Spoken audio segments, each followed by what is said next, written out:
think Tailspin will be in that DPS role, and I think he's going to be pretty good at it. But you're right, we could see that switch up if the teams deem it necessary. Yeah, and Tailspin, you look for him to probably play some Pharah. A meta that's a little bit more Pharah-friendly. Tailspin definitely can go off on that hero. And for Chile, I think this is just a great opportunity for them, right? I mean, they talked about, for their members on that White Panthers team, they're talking about in our interviews, see if they can get some sponsorships, some notoriety out of this. I think it's a big opportunity for them. That's been a key theme for some of the regions that might be a little bit less known, is that they are looking for that. They do want to bring glory to their country and say, hey, you know what? We have an Overwatch scene too, and we're pretty good at this. Yeah, the first map in this best of 3 series between USA and Chile will be Hanamura. I'm interested to see what we see out of Team USA. They will be on the defense first. So we have seen Seagull in the past do some unorthodox things, maybe a Bastion pick. I don't know if we expect any of that here. And it's interesting, if he wants to take one of those other heroes, who is going to fill in that off-tank role? It'll be interesting to see who they decide to throw in that off-tank role. Again, I think USA has a good deal of flexibility in who they can swap up. And just to sort of talk about the map here, too, this is Hanamura. This is an assault point map. And I think we're going to get good ideas where these teams stand just off of the first point, because one of the most dominant things you can do as a team is hold first point here in Hanamura, which is, it's difficult to do, but not impossible. Yeah, and you see for USA, you'll have Tailspin on May, so look for him to just cause a lot of chaos for Chile. They're going to have to be extremely coordinated to get through this first gate here. Now, we see so many teams get stalled out here. On the side of Chile, obviously, they can still change their composition up a little bit. Still 22 seconds left before you get into the game, but I know right now, I mean, they have a D.Va and a Winston, so you see that's a pretty dive-heavy composition, especially with a Genji and Tracer as well. For what they're looking for here, they want Winston, Tracer, and Genji. They'll get right into the back line and sort of get away from getting split off by Mei walls. However, you take a look at how Tailspin's going to handle this. He's still going to be looking for the split on people as they run in, and will be running to the back to try and contain that. So the U.S. here, they do have a lot of good options for the defense, but take a look at Mezar. He's going for the crazy surprise charge. Not going to get it. Yeah, and it looked like he was going to try and just surprise the Chilean team, but has to fall back. Not a good position for Mezar, and you see it's going to be Ibran go right by as Tracer. So already one member of Chile behind enemy lines. It's a good start for them as they try and cause pressure. It's going to be Tailspin walling off the opponents, but look at this, Shal in the back, putting a lot of pressure on Adam. The double flankers did get to the back. It's going to be up to Gods right now to deal with it. Shal right now, though, not under a whole lot of pressure, is able to sit back here, play in the poke damage. But while this is going on, Gods picking up 2 on the other side. He's doing a good job of backline control. Yeah, it was just such a dive-heavy comp out of this team from Chile. I mean, with the D.Va, Winston, Tracer, and Genji combination, McCree is able to go off. Gods picks up 2, shuts down the push of Chile. Now will be Team USA setting up yet again here. I'm really looking at Tailspin. If he can split off this Chilean team, can really cause some problems. Absolutely, and the thing is, you have the flankers going in to the back line. But I'll tell you what, Seagull has great coordination with Gods, been teammates for a long time. He's going to be spot on with those shields to keep Gods alive as he continues on that back line control. Well, it's interesting. You see, it's going to be Tracer for the side of Chile. Darting by, Iran gets taken out by Tailspin. But because of the comp that they have, it's like some of their heroes can get over the wall, some have to wait. Tailspin able to separate them. You see D.Va's getting very low inside the point. It's going to be Tailspin with the Blizzard. Doesn't need to use it now. His teammates picking up the rest of the members of Chile. Another good hold here for USA.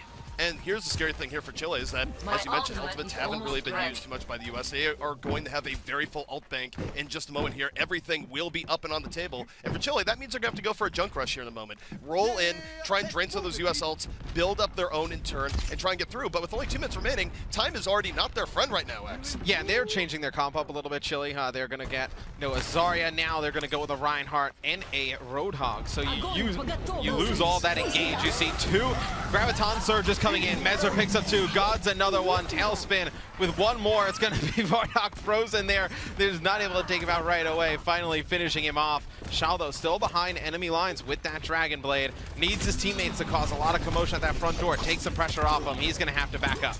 And here's the scary thing there for Chile is that the U.S. still has quite a few important ults up, including the all-important sound barrier from Adam. USA is holding very strong right now. And for Chile, they're really slowly running out of time. Their best chance here will be going into Nano Boost Dragon Knight. Shal is going to have to pierce the back line, take out Gods early on, and just wreak havoc. If he's not able to do that, Chile's odds here get much lesser as time ticks on. Yeah, but with no mobility on the side of Chile, outside of Shal and his Genji, look, I mean, they're just going to wall off as soon as he comes over the top. Team USA able to deal with him with ease, and that's what I was worried about from this comp from Chile. No mobility, not able to get really into the back lines of Team USA, and you see USA just picking up tons of kills, EP. And the great thing about that is that Mezar was holding on to his Earth Shatter. He knew that a Nano Boost play could be coming in. As soon as that Nano Boost person came in, he took him out immediately as Seagull was easily able to get the cleanup here. And now, right here, there's only 50 seconds left here for Chile. This is very likely going to be their last major attempt. USA on the verge of a first point hold here on Hanamura, and that would be absolutely massive. Oh, and I mean, Tailspin has that Blizzard, and Gods has the Deadeye, so look for that kind of combination to just stall Chile out here at the door. You see Gods in a perfect position, using this high ground. As soon as Chile gets through that doorway, even if they do make through the doorway, Tailspin could use that Blizzard to stop them in their tracks. You'll see that Deadeye come in. Here it comes from Gods, gonna drop down, has two lined up, gonna get one, and he's gonna get hooked by Ubron, so it's going to be Chile trying to get through it. Back to the enemy lines. It's going to be just Roadhog. Nice hook there. Oh, beautiful Maywall from Tailspin, saving Stir's life. You don't see that too often until you get to the higher levels, but Maze can be great at saving their teammates, and just like this, USA about to get this full hold here in Hanamura. Tailspin got a wall off the front just to be sure. Overtime slowly ticking away, and that is going to be it. USA with a great first point hold here against Chile, and now X, all they have to do to secure victory here in Hanamura is simply cap that first point. Yeah, and it was a beautiful play by Tailspin there at the end. He was able to put that wall up, stop anyone from Chile coming in, knew that he had his teammates behind him. They were going to be able to deal with the final player. Some fantastic stuff from the side of Team USA in the first half. And what do you think Chile can do on the defensive end here, ZP, to really try and throw some things in their favor?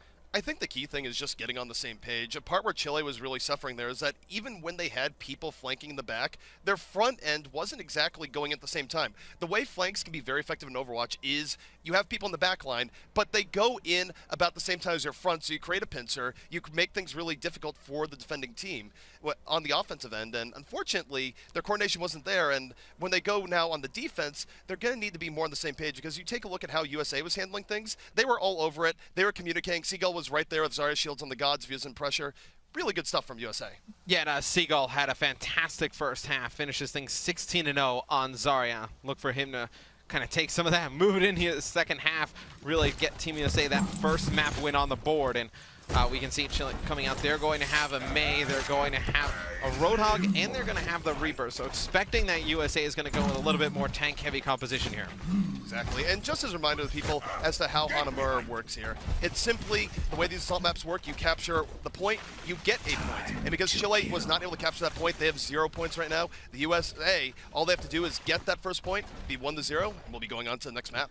Yeah, and I think Team USA, you see their comp right now, obviously with a chance to change it, but you know, it's Seagull on the Genji, Tailspin on Tracer, and then obviously Mezar on the Winston. You're going to see them dive in fast, just try and be extremely aggressive. And you know, the guys talked a little bit about on the analysis stats, you know, Chile had a tough time with that fast pace when they were scrimming Korea. So if USA can bring that in here, you expect them to take this first map, and we are underway, ZP.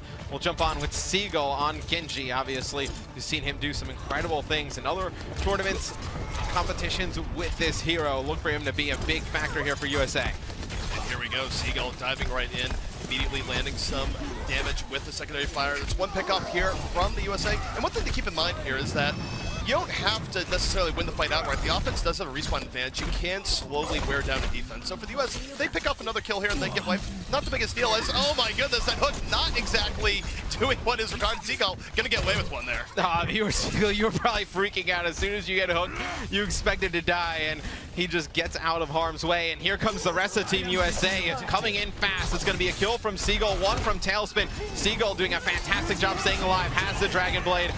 Reinhardt directly in front of him. He's able to take out Sir Peter now. Seagull diving through the opponents. Oh no, this looks like just an imminent death here for Scratch. And it's going to be Team USA getting on the point. It looks like Chile has no members coming in sight. USA should be able to take map number 1. USA absolutely going to take map number 1 there. They got the few first pickoffs they needed. Once that happens to the defense simply cannot recover. Great play coming up for Team USA and showing that they are going to be a force here in the Overwatch World Cup. Yeah, and it was ZP for me just how fast and aggressive this Team USA team was, right? In the second half, I mean, they just had, Chile had nothing they can answer back with it. You know, they just came straight through at the beginning. They let the guys on Team USA just get behind enemy lines and stay alive.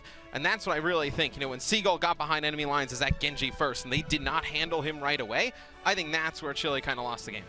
Absolutely, and Seagull, he's a hard player to contain. We have seen it happen in the past from players like IDD, QD in previous competitions, but it requires a really high-level player to contain Seagull just because he is that good at heroes like Genji. Yeah, now Seagull finishes the map 20-0, so a pretty dominant performance from Seagull. Saw it on Zarya, and I saw it on Genji in the second half, and I believe the next map will be Route 66, so we can talk a little bit about that. What do you expect to see from Chile on this map? Well, coming in for Chile here,